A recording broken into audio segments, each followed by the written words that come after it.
ಮಹಾಶ್ವೇತಾ ದೇವಿಯವರ ಸಾಹಿತ್ಯ ಚಿಂತನೆ.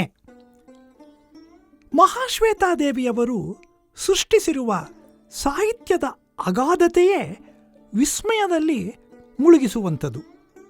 ಪ್ರಧಾನವಾಗಿ ಬಂಗಾಳಿ ಭಾಷೆಯಲ್ಲಿ, ಸಾಂದರ್ಭಿಕವಾಗಿ ಇಂಗ್ಲಿಷಿನಲ್ಲಿ ಬರೆದ ಆಕೆಯ ಕೃತಿಗಳ ಸಂಖ್ಯೆ 100 ದಾಟುತ್ತದೆ.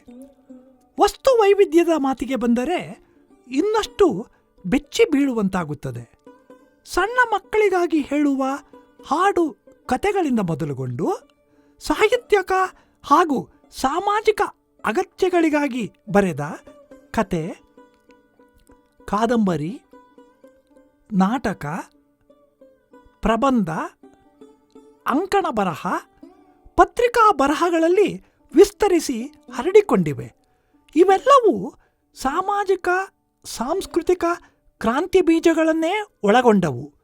ಹೀಗಿದ್ದರೂ ಸಮುದಾಯ ಚಳುವಳಿಗಳ ಭಾಗವೇ ಆಗಿ ಆ ಅಗತ್ಯಗಳಿಗಾಗಿ ಬರೆದ ಕ್ರಾಂತಿ ಸಾಹಿತ್ಯವು ಪ್ರತ್ಯೇಕವಾಗಿ ಪರಿಗಣಿಸಬೇಕಾದಷ್ಟು ಅಗಾಧ ಪ್ರಮಾಣದ್ದಾಗಿದೆ.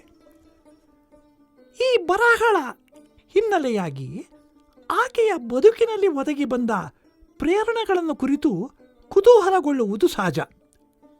ಬಹುಶಃ ಹಾಗೊಂದು ನಿಗದಿತ ಚಾರಿತ್ರಿಕ ಘಟನೆ ಇರುವಂತೇನೂ ತೋರುವುದಿಲ್ಲವಾದರೂ ಖಾಸಗಿ ಬದುಕಿನ ಹಂತಗಳು ಹಾಗೂ ಬೆಳೆದು ಬಂದ ಸಾಹಿತ್ಯಕ ವಾತಾವರಣದಿಂದ ರೂಢಿಸಿಕೊಂಡ ಚಿಂತನಾ ವಿಧಾನಗಳು ಅವರ ಲೋಕದೃಷ್ಟಿಯನ್ನು ಅಖಂಡವಾಗಿ ರೂಪಿಸಿರಬಹುದು.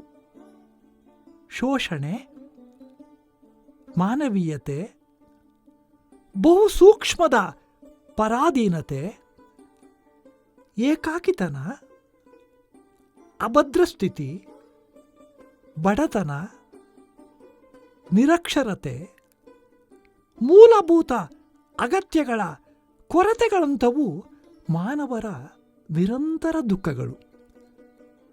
ಇದು ವ್ಯಕ್ತಿಗತ ನೆಲೆಯ ನೋವಾಗಿರಬಹುದು ಅಥವಾ ಸಮುದಾಯಕ್ಕೆ ಒದಗುವ ಶಾಪವೂ ಆಗಬಹುದು. ಕನಿಷ್ಠ ಅಗತ್ಯಗಳೂ ಪೂರೈಕೆಗೊಳ್ಳಲಾರದ ನಿರ್ಗತಿಕತೆ ಹಾಗೂ ಹಸಿವುಗಳೆಂಬ ಸಂಕಟಗಳು ತಳವೇ ಕಾಣದ ಕತ್ತಲ ಕೂಪಗಳಂತೆ. ಈ ಕೂಪಗಳನ್ನು ನಿರ್ಮಿಸುವ ಶಕ್ತಿಗಳು ಈ ವ್ಯವಸ್ಥೆಯೊಳಗೇ ಇವೆ. ಈ ಕೂಪಗಳಲ್ಲಿ ದುರ್ಬಲರಾದವರನ್ನು ನಿರ್ದಯವಾಗಿ ತಳ್ಳಿಬಿಡುವ ಕ್ರೂರ ಆಟದಲ್ಲಿ ಈ ಶಕ್ತಿಗಳು ನಿರಂತರವಾಗಿ ತೊಡಗಿರುತ್ತವೆ. ಇದು ಸಮಾಜ ವ್ಯವಸ್ಥೆಯನ್ನು ಕುರಿತು ಒಂದು ಭಯಾನಕ ವ್ಯಾಖ್ಯಾನ. ಆದರೆ ಈ ಕೂಪದಲ್ಲಿ ತಳ್ಳಲಾದ ಸಮುದಾಯದ ಪರವಾಗಿ ನಿಂತು ಕ್ರೂರ ಶಕ್ತಿಗಳ ವಿರುದ್ಧ ಹೋರಾಡಬಲ್ಲ ಚೇತನಗಳೂ ನಮ್ಮೊಂದಿಗೆ ಇವೆ ಎಂಬುದೇ ನಮ್ಮ ಆಶಾಕಿರಣಗಳು. ನಾಗರಿಕತೆಯ ಜ್ಯೋತಿಯನ್ನು ನಂದಲು ಬಿಡದೆ ಮುಂದಕ್ಕೆ ಕರೆದೊಯ್ಯುವ ಈ ಶಕ್ತಿಗಳೇ ಸಮುದಾಯಗಳ ನಿರಂತರ ಆಧಾರಗಳು.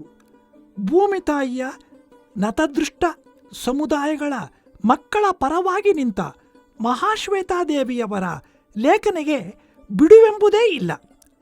ಅಧಿಕಾರಶಾಹಿಯ ಆವರಣದಲ್ಲಿ ಗರ್ಜಿಸಿ ಮೊಳಗುವ ಈಕೆಯ ಧ್ವನಿಶಕ್ತಿಗೆ ಅಲ್ಲಿನ ಗೋಡೆಗಳು ನಡುಗಿ ಬಿರುಕು ಬಿಡುವುದು ಅನಿವಾರ್ಯ ಪರಿಣಾಮ. ಪದೇ ಪದೇ ತಮ್ಮ ಕೃತಿಗಳಲ್ಲಿ ಇದೊಂದೇ ವಸ್ತುವನ್ನು ಅನುರಣನಗೊಳಿಸುತ್ತಿರುವುದನ್ನು ಒಣ ಸಾಹಿತ್ಯ ಚರ್ಚೆಗಳು ಹೇಗೆ ಪರಿಭಾವಿಸಬಹುದು ಎಂಬ ಚಿಂತೆ ಆಕೆಗಂತೂ ಖಂಡಿತವಾಗಿಯೂ ಇಲ್ಲ. ಸಂವೇದನಾಶೀಲ ಓದುಗರಿಗೂ ಇದೊಂದು ಸಮಸ್ಯೆಯಾಗಿ ಕಾಣುವುದಿಲ್ಲ. ಏಕೆಂದರೆ ಅಂಚಿನ ಸಮುದಾಯಗಳ ಪರವಾದ ಹೋರಾಟವೊಂದೇ ಆಕೆಯ ಎಲ್ಲ ಬರಹಗಳ ಮುಖ್ಯ ಗುರಿ. ಆದರೆ ಹಾಗೆಂದು ಅವು ಏಕತಾನತೆಯ ಅನುರಣನವಾಗಿ ಕರ್ಣಕರ್ಕಶವಾಗೇನೂ ಪರಿಣಮಿಸಿಲ್ಲ. ಏಕೆಂದರೆ ಮಹಾಶ್ವೇತಾದೇವಿಯವರ ಬರಹಗಳ ಹಿನ್ನೆಲೆಗೆ ನಿಂತಿರುವ ಹೋರಾಟದ ಕಾರಣವು ವಿವೇಕಶೂನ್ಯವಾದ ಉದ್ರಿಕ್ತ ಭಾವನೆಯದಲ್ಲ. ಬದಲಿಗೆ ನಿರಂತರ ಸಂಶೋಧನೆ ಅಧ್ಯಯನಗಳನ್ನು ಆಧರಿಸಿ ಕಲ್ಪಿಸಿದ ತಾತ್ವಿಕ ಚೌಕಟ್ಟು ಅಲ್ಲದೆ ಈ ಚೌಕಟ್ಟಿಗೆ ಕಳೆದೇ ಹೋಗಿದ್ದ ದಮನಿತ ಸಮುದಾಯಗಳ ಚರಿತ್ರೆಯನ್ನು ಪುನಾರಚಿಸಿ ತೋರುವ ವಿದ್ವತ್ತಿನ ಬಲವಿದೆ. ಇವೆಲ್ಲವನ್ನು ಬಲಪಡಿಸುವ ಪ್ರಾಮಾಣಿಕ ಜೀವನ ಪ್ರೀತಿಯ ಆಧಾರವಿದೆ. ಸಮುದಾಯದ ಚರಿತ್ರೆಯನ್ನು ವ್ಯವಸ್ಥೆಯ ಸ್ವಾರ್ಥ ಶಕ್ತಿಗಳು ನೆಲಸಮ ಮಾಡಲು ಯತ್ನಿಸುತ್ತಲೇ ಇದ್ದರೂ ಆ ಸಮುದಾಯಗಳು ತಮ್ಮ ಪರಂಪರೆಯ ಸ್ಮೃತಿಗಳನ್ನೇನೂ ಬಿಟ್ಟುಕೊಡುವುದಿಲ್ಲ. ಪುರಾಣ, ಐತಿಹ್ಯ, ದಂತಕತೆ, ಹಾಡು ಹಸೆ, ಸಂಪ್ರದಾಯ, ಆಚರಣೆಗಳೆಂಬ ಹಲವು ಮೌಖಿಕ ಮಾಧ್ಯಮಗಳಲ್ಲಿ ಅವುಗಳನ್ನು ಜೋಪಾನ ಮಾಡಿಕೊಂಡೇ ಬರುತ್ತವೆ. ಪರಂಪರೆಯ ಪ್ರಜ್ಞೆಯ ಅಭಾವದಲ್ಲಿ ಯಾವುದೇ ಸಮುದಾಯವು ಬದುಕಿ ಉಳಿಯಲಾರದು. ಅಂಚಿನ ಸಮುದಾಯಕ್ಕಾಗಿ ದುಡಿಯಲು ಹೊರಟ ಬುದ್ಧಿಜೀವಿಗಳೂ ಕೂಡ ಮೊದಲಿಗೆ ಈ ಸಂಗತಿಯನ್ನೇ ಕಲೆ ಹಾಕಲು ಹೆಣಗಬೇಕಾಗುತ್ತದೆ. ಸಮುದಾಯದ ಒಳಗಣ ಸೂಕ್ಷ್ಮ ವಿವರಗಳನ್ನು ಹೊಕ್ಕವರಿಗಷ್ಟೇ ಈ ಪರಂಪರೆಯ ಮೂಲ ಶ್ರೋತ್ರಗಳನ್ನು ಗುರುತಿಸುವುದು ಸಾಧ್ಯವಾಗುತ್ತದೆ. ಹಲವು ಕಾರಣಗಳಲ್ಲಿ ಸೊರಗಿರಬಹುದಾದ ಈ ಶ್ರೋತ್ರಗಳನ್ನು ಶೋಧಿಸಿ ಕಾಣಿಸುವಲ್ಲಿಂದಲೇ ಸಮುದಾಯ ಹೋರಾಟಗಳು ಹಾದಿಗಳನ್ನು ಕಾಣಬೇಕಾಗುತ್ತದೆ. ಮಹಾಶ್ವೇತಾದೇವಿಯವರು ಈ ಮೂಲವನ್ನು ಆರಂಭದ ದಿನಗಳಲ್ಲೇ ಗಟ್ಟಿಯಾಗಿ ಹಿಡಿದವರು. ತಮ್ಮ ಕಾರ್ಯಕ್ಷೇತ್ರವಾಗಿ ಗುರುತಿಸಿಕೊಂಡ ಬುಡಕಟ್ಟು ಸಮುದಾಯಗಳಲ್ಲಿನ ಮೌಖಿಕ ಪರಂಪರೆಯ ಆಳವಾದ ತಿಳಿವು ಅವರ ಸಾಹಿತ್ಯ ಕೃತಿಗಳ ಮೂಲ ಆಧಾರಗಳು ಎನಿಸಿದವು. ಚರಿತ್ರೆಯ ಪುನಾರಚನೆ ಎಂಬುದು ಗತಜೀವನದ ಭಾವುಕ ವೈಭವೀಕರಣಕ್ಕಾಗಿ ಆಗುವಂಥದ್ದಲ್ಲ. ಬದಲಿಗೆ ವರ್ತಮಾನದ ಸಮಸ್ಯೆಗಳನ್ನು ಗುರುತಿಸುವ ದಾರಿದೀಪವಾಗಿ ಅವು ಒದಗಿ ಬರಬೇಕು. ಆಗ ಮಾತ್ರ ಅದು ಭವಿಷ್ಯದ ಕನಸುಗಳನ್ನು ಕಾಣಿಸುವ, ಅವುಗಳನ್ನು ಸಾಕಾರಗೊಳಿಸುವ ಹಾದಿಗಳನ್ನು ನಿರ್ಮಿಸಲು ನೆರವಾಗಬಲ್ಲದು. ಭಾರತದ ಬಹುತೇಕ ಬುಡಕಟ್ಟು ಸಮುದಾಯಗಳು ತಮ್ಮದೇ ಪ್ರತ್ಯೇಕ ಲೋಕವೊಂದನ್ನು ನಿರ್ಮಿಸಿಕೊಂಡವು ಎಂಬಂತೆ ದಟ್ಟ ಅರಣ್ಯಗಳ ಒಳಭಾಗಗಳಲ್ಲಿ ಬದುಕನ್ನು ಕಟ್ಟಿಕೊಂಡಿದ್ದವು. ನಾಗರಿಕ ಸಮಾಜದೊಂದಿಗೆ ಅವು ಸಂಪರ್ಕ ಬೆಳೆಸಿದ್ದು ತೀರಾ ಕಡಿಮೆ. ಇಲ್ಲಿನ ಕಾನೂನು, ನಿಯಮ, ರೂಢಿ ರಿವಾಜುಗಳೊಂದಿಗೆ ಅವು ಸಂಪರ್ಕ ಪಡೆದಿದ್ದಿಲ್ಲ. ತಮ್ಮದೇ ನಿಯಮಾವಳಿಗಳನ್ನು ಆಧರಿಸಿದ ಸಮುದಾಯ ಬದುಕಿನಲ್ಲಿ ಅವರು ಸಂತೃಪ್ತಿಯನ್ನು ಕಂಡರು. ನಾಗರಿಕ ಸಮಾಜದ ಐಷಾರಾಮಿ ಬದುಕಿನ ಕಲ್ಪನೆಯೂ ಅವರ ಸಮೀಪ ಬಂದಿರಲಿಲ್ಲ. ಆದರೆ ನಾಗರಿಕ ಸಮಾಜಕ್ಕೆ ಮಾತ್ರ ನಿರಂತರವಾಗಿ ತನ್ನ ಐಷಾರಾಮಿ ಬದುಕನ್ನು ವಿಸ್ತರಿಸುವ ಲೋಭ ಕಾಡುತ್ತದೆ. ದಟ್ಟ ಅರಣ್ಯಗಳಲ್ಲಿ, ಸಾಗರ ಗರ್ಭಗಳಲ್ಲಿ, ಬೆಟ್ಟಗುಡ್ಡಗಳ ಶಿಖರಗಳು, ಗುಹೆಗಳಲ್ಲಿ ಅಡಗಿರುವ ಸಂಪತ್ತನ್ನು ಕೊಳ್ಳೆ ಹೊಡೆಯುವುದು ಇಂತಹ ಆಕಾಂಕ್ಷೆಯ ಒಂದು ಪರಿಣಾಮ. ಈ ಆಕ್ರಮಣದಲ್ಲಿ ಪ್ರಾಕೃತಿಕ ಜೀವಿ ವೈವಿಧ್ಯದ ಸರ್ವನಾಶವೇ ಘಟಿಸಿದರೂ ಅದು ಲಕ್ಷಿಸುವುದಿಲ್ಲ. ಬುಡಕಟ್ಟು ಸಮುದಾಯಗಳು ಮನುಕುಲದವರೇ ಆದರೂ ಅವರು ಈ ನಾಗರಿಕರಿಗಿಂತ ಭಿನ್ನವಾಗಿ ಪ್ರಾಕೃತಿಕ ಜೀವಿಗಳಾಗಿ ಬದುಕುತ್ತಿರುವವರು. ಈ ಮಾನವ ಸಮುದಾಯವು ನಾಗರಿಕ ಸಮಾಜದ ಕಣ್ಣಿಗೆ ಮನುಷ್ಯರೆಂಬಂತೆ ಕಾಣುವುದೇ ಇಲ್ಲ. ಅವರ ಬದುಕಿನ ಆವರಣವನ್ನು ಪ್ರವೇಶಿಸಿ ಲೂಟಿ ಮಾಡುವುದು ತನ್ನ ಹಕ್ಕು ಎಂಬಂತೆಯೇ ಅದು ವರ್ತಿಸುತ್ತದೆ. ತನ್ನ ಲೋಕದ ನಿಯಮಾವಳಿಗಳಲ್ಲಿ ಏಕಮುಖದ ಪಕ್ಷಪಾತದ ದಾಟಿಯಲ್ಲಿ ಮಾತನಾಡುತ್ತದೆ. ಬುಡಕಟ್ಟು ಸಮುದಾಯಗಳು ಸಣ್ಣ ಸಣ್ಣ ಗುಂಪುಗಳಾಗಿ ಅಲ್ಲಲ್ಲಿ ನೆಲೆಸಿರುತ್ತವೆಯಾಗಿ ಅನೇಕ ಸಾಧನ ಸಲಕರಣೆಗಳು ಹಾಗೂ ಕುಟಿಲ ಉಪಾಯಗಳೊಂದಿಗೆ ಒಳಬಂದು ತಮ್ಮನ್ನು ಆಕ್ರಮಿಸುವ ಈ ನಾಗರಿಕರ ಎದುರು ಬಲಹೀನವಾಗಿ ಬಿಡುತ್ತವೆ. ತಮ್ಮ ಜನ್ಮದಾರಭ್ಯ ನೆಲೆಗಳನ್ನು ತೊರೆದು ಇನ್ನಷ್ಟು ಮೂಲೆಗೆ ಸರಿಯುತ್ತವೆ. ನಾಗರಿಕ ಸಮಾಜ ಅವರ ನೆಲೆಗಳನ್ನು ತನ್ನ ಸಂಪತ್ತು ಎಂದು ಆಕ್ರಮಿಸುತ್ತದೆ, ಬೇಲಿಗಳನ್ನು ಹಾಕುತ್ತದೆ, ಅಧಿಕಾರಿಗಳನ್ನು ನೇಮಿಸುತ್ತದೆ. ಮೂಲ ನಿವಾಸಿಗಳು ಈ ಬೇಲಿಗಳ ಆಚೆಗೆ ಸರಿಯುತ್ತಾ ಬೆಟ್ಟದ ನೆತ್ತಿಯನ್ನೇರಿ ಕುಳಿತರೂ ನಾಗರಿಕರ ಅತಿಕ್ರಮಣ ಮಾತ್ರ ನಿಲ್ಲದೆ ಮುಂದುವರಿಯುತ್ತದೆ. ಹೀಗೆ ಅಂಚಿಗೆ ಸರಿಯುತ್ತಲೇ ಹೋಗಬೇಕಾದ ಸಮುದಾಯಗಳು ತಮ್ಮ ಮೇಲಿನ ಅತಿಕ್ರಮಣವನ್ನು ವಿರೋಧಿಸುವ ಶಕ್ತಿಗಳನ್ನು ಕೂಡಿಸಿಕೊಳ್ಳಲು ಯತ್ನಿಸುವ ಐತಿಹಾಸಿಕ ಸಂದರ್ಭಗಳೂ ಅಪರೂಪಕ್ಕೆ ಒಮ್ಮೆ ಘಟಿಸುತ್ತವೆ. ಬಹುತೇಕ ಇವು ಅಳಿವು ಉಳಿವಿನ ಜೀವ ಪ್ರವೃತ್ತಿಗಳಾಗಷ್ಟೇ ನಡೆಯುತ್ತವೆ. ಆದರೆ ಇಂತಹ ಪ್ರವೃತ್ತಿಗಳನ್ನು ಪ್ರಜ್ಞಾಪೂರ್ವಕವಾಗಿ ಸಚೇತನಗೊಳಿಸುವ ಕೆಲಸ ಸುಲಭದ್ದಲ್ಲ.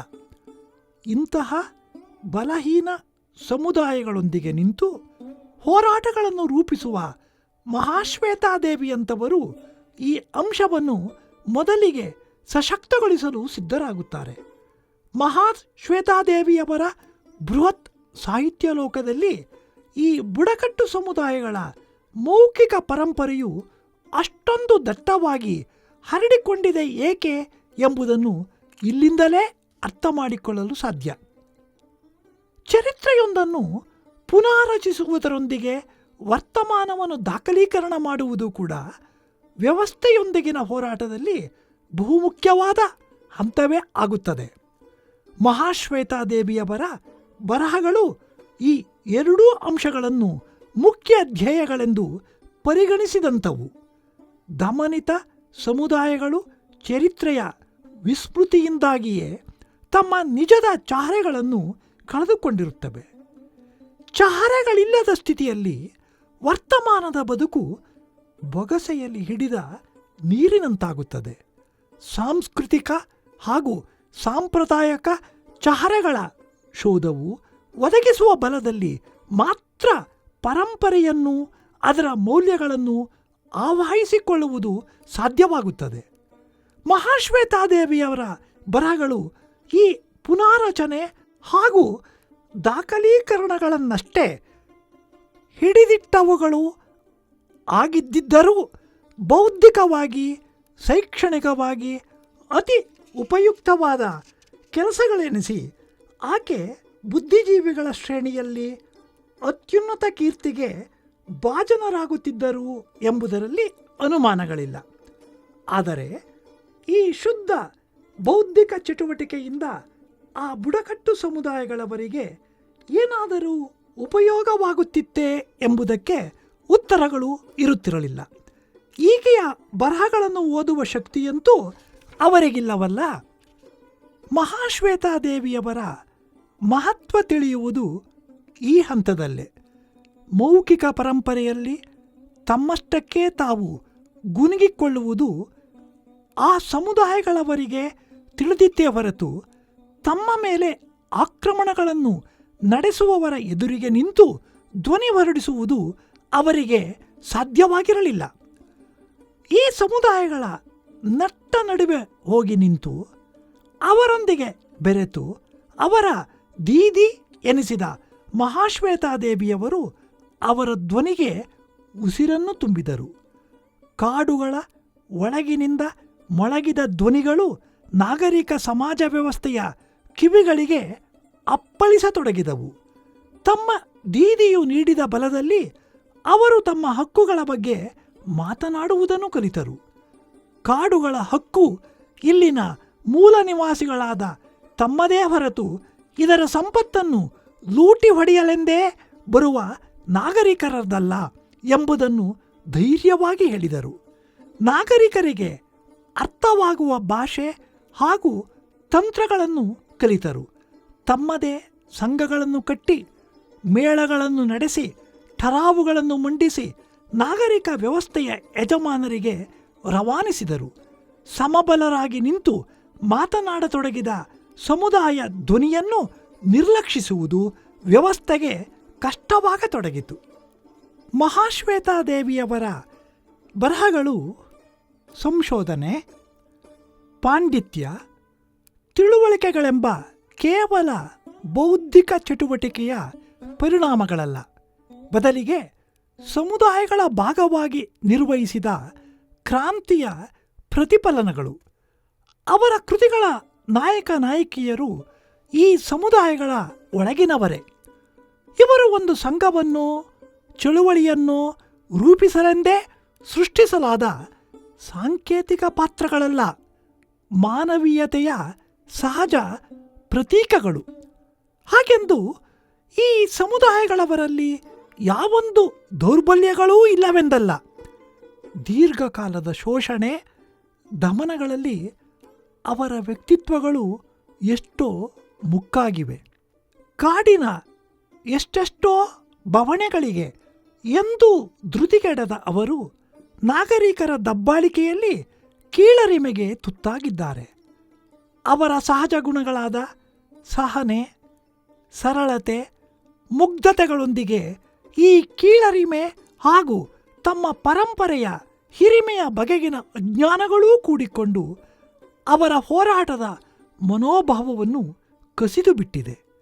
ಸಮುದಾಯಗಳೊಂದಿಗೆ ಬೆರೆಯುತ್ತಾ ಬಲಾಬಲಗಳೆರಡನ್ನೂ ಗುರುತಿಸಿಕೊಳ್ಳಲು ಮಹಾಶ್ವೇತಾದೇವಿಯವರು ಅವರಿಗೆ ನೆರವಾಗುತ್ತಿದ್ದಾರೆ. ತಮಗೆ ಹೇಳಬೇಕೆನಿಸಿದ್ದನ್ನು ನೇರವಾಗಿ, ಮುಕ್ತವಾಗಿ, ಘಂಟಾಘೋಷವಾಗಿ ಹೇಳುವುದು ಮಹಾಶ್ವೇತಾದೇವಿಯವರ ಬರಹಗಳ ಒಂದು ಮುಖ್ಯ ಗುಣ. ಉತ್ತಮ ಸಾಹಿತ್ಯವೊಂದರ ಅತ್ಯಂತ ವಿಶಿಷ್ಟ ಗುಣಗಳೆಂದು ಧ್ವನಿ, ಸಂಕೇತ, ಪ್ರತಿಮೆ, ಪ್ರತೀಕಗಳಂಥವನ್ನು ಗುರುತಿಸುವುದು ಇದೆ. ಆದರೆ ಸಾಹಿತ್ಯವನ್ನು ಆನಂದದ ಸೆಲೆಯೆಂದಷ್ಟೇ ಪರಿಭಾವಿಸುವವರಿಗೆ ರಮ್ಯವಾದ ಈ ಆಟದಲ್ಲಿ ಆಸಕ್ತಿ ಇರಬಹುದು. ಆದರೆ ಮಹಾಶ್ವೇತಾದೇವಿಯವರಿಗೆ ತಮ್ಮ ಕೃತಿಯು ಯಾವುದಕ್ಕಾಗಿ ಮುಖ್ಯವಾಗಿ ದುಡಿಯಬೇಕು ಎಂಬ ಬಗ್ಗೆ ನಿಶ್ಚಯವಾದ ನಿಲುವಿದೆ. ಸುತ್ತು ಬಳಸಿ ಹೇಳುವ ಮೃದುವಾದ ವಿಧಾನವನ್ನು ಮಧ್ಯಮ ಹಾಗೂ ಮೇಲ್ವರ್ಗದ ನಡವಳಿಕೆ ಎಂದೇ ಹೇಳಬಹುದು. ಸ್ವತಃ ಮಹಾಶ್ವೇತಾದೇವಿಯವರು ಮಧ್ಯಮ ವರ್ಗದವರೇ. ಆದರೆ ಬುಡಕಟ್ಟು ಸಮುದಾಯಗಳೊಂದಿಗೆ ನಿಂತ ಅವರು ಪ್ರಾಮಾಣಿಕ ಪ್ರಯತ್ನದಲ್ಲಿ ತಮ್ಮ ವರ್ಗದ ನಯ ನಾಜೂಕುಗಳನ್ನು ಮೀರಿ ಬದುಕಿನ ಕಷ್ಟ ಪರಂಪರೆಗಳೊಂದಿಗೆ ಬೆರೆತಿರುವ ಒರಟೆನಿಸುವ ಗಟ್ಟಿ ಧ್ವನಿಯನ್ನು ರೂಢಿಸಿಕೊಂಡಿದ್ದಾರೆ. ಗಟ್ಟಿಯಾಗಿ ಕೂಗಿ ಹೇಳುವ ಧ್ವನಿ ಅವರ ಉದ್ದೇಶ ಸಾಧನೆಯ ಒಂದು ಅನಿವಾರ್ಯ ಅಗತ್ಯ. ಆದರೆ ಕೆಲವೊಮ್ಮೆ ಸಾಹಿತ್ಯ ವಿಮರ್ಶಕರು ಇದನ್ನು ಕಲಾತ್ಮಕತೆಯ ಕೊರತೆ ಎಂದು ಟೀಕಿಸಿದ್ದಾರೆ. ಇಂತಹ ಟೀಕೆಗಳನ್ನು ಆಕೆ ಎಂದೂ ಗಂಭೀರವಾಗಿ ತೆಗೆದುಕೊಳ್ಳಲಿಲ್ಲ ಎಂಬ ಮಾತು ಬೇರೆ. ಆಕೆಯ ಪಾಲಿಗೆ ಸಾಹಿತ್ಯ ಎಂಬುದು ತನ್ನ ಗುರಿ ಸಾಧನೆಯ ಹಾದಿಯಲ್ಲಿ ಬಳಕೆಗೊಳ್ಳುವ ಒಂದು ಅಸ್ತ್ರವೇ ಹೊರತು ಸ್ವತಃ ಅದೇ ಆತ್ಯಂತಿಕವಲ್ಲ. ಮಹಾಶ್ವೇತಾದೇವಿಯವರ ಬರಹಗಳ ಉದ್ದೇಶವೇ ಇಂತಹ ಭಿನ್ನ ಗುಣದ್ದಾದ್ದರಿಂದ ಅವರು ಪ್ರಸ್ತುತಪಡಿಸುವ ವಸ್ತು ವಿವರಗಳ ಅಧಿಕೃತತೆ ಕೂಡ ದ್ವಂದ್ವಾತೀತವಾದದ್ದು.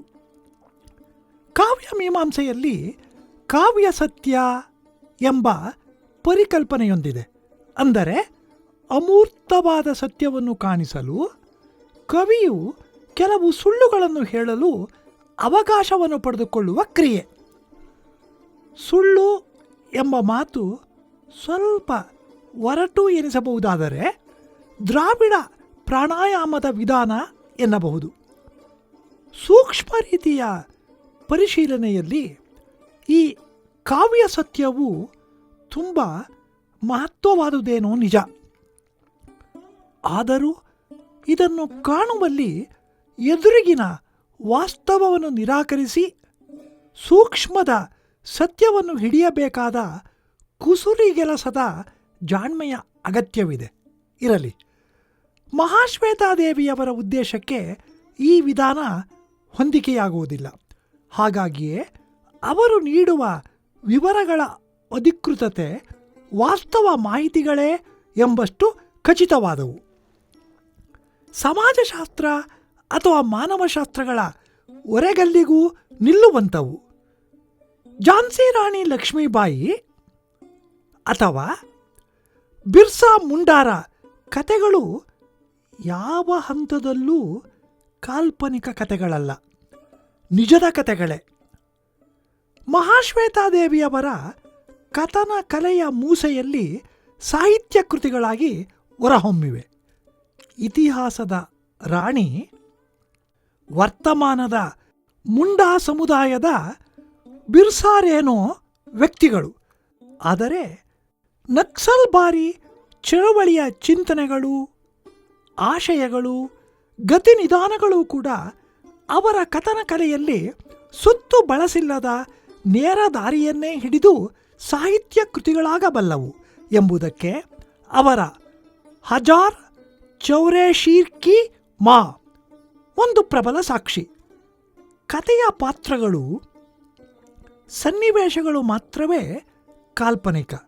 ಉಳಿದಂತೆ ಕಥೆಯ ಒಂದೊಂದು ವಿವರವೂ ಚಾರಿತ್ರಿಕ ಸತ್ಯಗಳೇ. ಸಾಮಾನ್ಯವಾಗಿ ಲೇಖಕರು ತಾವು ಕಂಡರಿಸಿದ ಸತ್ಯಗಳು ಸಾರ್ವತ್ರಿಕ ಹಾಗೂ ಸಾರ್ವಕಾಲಿಕ ಗುಣದವು ಎಂದು ಗುರುತಿಸಿಕೊಳ್ಳುತ್ತಾರೆ. ಹಾಗಾಗಿ ಅಲ್ಲಿನ ವಿವರಗಳ ಸತ್ಯ ಅಸತ್ಯತೆಯನ್ನು ಪ್ರಶ್ನಿಸುವ ಅವಕಾಶವಾಗುವುದಿಲ್ಲ. ಅದಕ್ಕಿಂತ ಮುಖ್ಯವಾಗಿ ಲೇಖಕರು ಅನುಭವ ಪ್ರಾಮಾಣಿಕತೆಯ ಹೊಣೆಯನ್ನು ನೇರವಾಗಿ ಹೊರಬೇಕಾಗಿ ಬರುವುದಿಲ್ಲ. ಸತ್ಯವನ್ನು ಹೀಗೆ ಅಮೂರ್ತ ರೂಪದಲ್ಲಷ್ಟೇ ಕಾಣಿಸಿದಾಗ ಅವನ್ನು ವಾಸ್ತವವಾಗಿಸಿಕೊಳ್ಳುವ ಹೊಣೆ ಪೂರ್ತ ಓದುಗರದೇ ಎಂದಾಗುತ್ತದೆ. ಯಾವುದಕ್ಕೂ ಲೇಖಕರ ಮುಖ ನೋಡುವಂತಿಲ್ಲ, ಪ್ರಶ್ನಿಸುವಂತೆ ಇಲ್ಲ. ಅಂದರೆ ಕೃತಿಯು ದೊರಕಿಸುವ ಕೀರ್ತಿಗೆ ಲೇಖಕರು ಭಾಜನರೇ ಹೊರತು ಅದು ಸೃಷ್ಟಿಸಬಹುದಾದ ಪ್ರಶ್ನೆಗಳಿಗಲ್ಲ ಎಂದಂತಾಯಿತು. ಮಹಾಶ್ವೇತಾದೇವಿಯವರು ಲೇಖಕರು ಹೀಗೆ ಹೊಣೆಯಿಂದ ತಪ್ಪಿಸಿಕೊಳ್ಳುವುದನ್ನು ವಿರೋಧಿಸುತ್ತಾರೆ. ಇತಿಹಾಸದ ಹಾಗೂ ವರ್ತಮಾನದ ಕ್ರೌರ್ಯ, ದೌರ್ಜನ್ಯ, ಹಿಂಸೆಗಳ ಭಯಾನಕ ಸಂಗತಿಗಳನ್ನೇ ಹೇಳುತ್ತಿದ್ದರೂ ಮಹಾಶ್ವೇತಾದೇವಿಯವರು ಎಂದೂ ಹತಾಶೆಯನ್ನು ಬಿಂಬಿಸುವುದಿಲ್ಲ. ಭವಿಷ್ಯವನ್ನು ಸುಂದರವಾಗಿಸುವುದು ಸಾಧ್ಯ ಎಂಬ ಆಶಾವಾದವನ್ನು ತೀವ್ರವಾದ ನಂಬಿಕೆ ಹಾಗೂ ಶ್ರದ್ಧೆಗಳಿಂದ ಪ್ರತಿಪಾದಿಸುತ್ತಾರೆ. ದಮನಿತ ಸಮುದಾಯಗಳವರು ಹೇಗೆ ಆಕ್ರಮಣಗಳಿಗೆ ಒಳಗಾದರು, ಹೇಗೆ ನಿರ್ಗತಿಕರಾದರು, ನಿರಾಶ್ರಿತರಾದರು, ಅಸಹಾಯಕರಾಗಿ ಸ್ತಬ್ಧರಾದರು ಎಂಬುದನ್ನು ವಿವರಿಸುತ್ತಲೇ ಆಗೊಮ್ಮೆ ಈಗೊಮ್ಮೆಯಾದರೂ ಅವರು ಒಡ್ಡಿದ ಪ್ರತಿರೋಧ, ಪ್ರತಿಭಟನೆಯ ಕಥೆಗಳನ್ನು ಅಧಿಕೃತ ಶ್ರದ್ಧೆಯಿಂದ ಹೇಳುತ್ತಾರೆ. ಭಾರತದ ಸ್ವಾತಂತ್ರ್ಯ ಸಂಗ್ರಾಮದಲ್ಲಿ ಬುಡಕಟ್ಟು ಸಮುದಾಯಗಳು ಭಾಗವಹಿಸಿದ ಸಂಗತಿಯನ್ನು ಬುದ್ಧಿಜೀವಿಗಳ ದಾಖಲೆಗಳು ಮರೆಮಾಚಿರಬಹುದು. ಆದರೆ 1857ರಲ್ಲಿ ತಿಲ್ಕಾ ಮಾಝಿಯು ಸಂತಾಲ ಹಾಗೂ ಮುಂಡಾ ಬುಡಕಟ್ಟುಗಳವರನ್ನು ಒಗ್ಗೂಡಿಸಿಕೊಂಡು ನಕ್ಸಲ್ ಚಳವಳಿಗಳ ರೀತಿಯಲ್ಲಿ ಬ್ರಿಟಿಷರನ್ನು ಕಾಡಿಸಿದ ಚಾರಿತ್ರಿಕ ಸಂಗತಿಗಳಂಥವು ಮಹಾಶ್ವೇತಾದೇವಿಯವರಿಗೆ ಅತಿ ಮಹತ್ವದ ದಾಖಲೆಗಳು ಎನಿಸುವುದು ಸಹಜವೇ. ಏಕೆಂದರೆ ದಮನಿತ ಸಮುದಾಯಗಳು ಆಗೀಗಲಾದರೂ ಪ್ರತಿರೋಧ ಹಾಗೂ ಪ್ರತಿಭಟನೆಗಳನ್ನು ಒಡ್ಡಿದವು ಎಂಬುದು ಕಡೆಗಣಿಸುವ ಸಂಗತಿಗಳಲ್ಲ. ಅವರನ್ನು ಈಗಿನ ದುರ್ಬಲ ಸ್ಥಿತಿಯಿಂದ ಬಡಿದೆಚ್ಚರಿಸುವ ಒಂದು ಮುಖ್ಯ ಸಾಧನ. ಬುಡಕಟ್ಟು ಸಂಪ್ರದಾಯಗಳವರು ತಮ್ಮ ಹೋರಾಟವನ್ನು ತಾವೇ ನಡೆಸಬಲ್ಲರು ಎಂಬ ಪ್ರಬಲ ಆಶಾವಾದವನ್ನು ಪ್ರತಿಪಾದಿಸುವ ಸ್ಮೃತಿಯ ಒಂದು ಅಂಶ.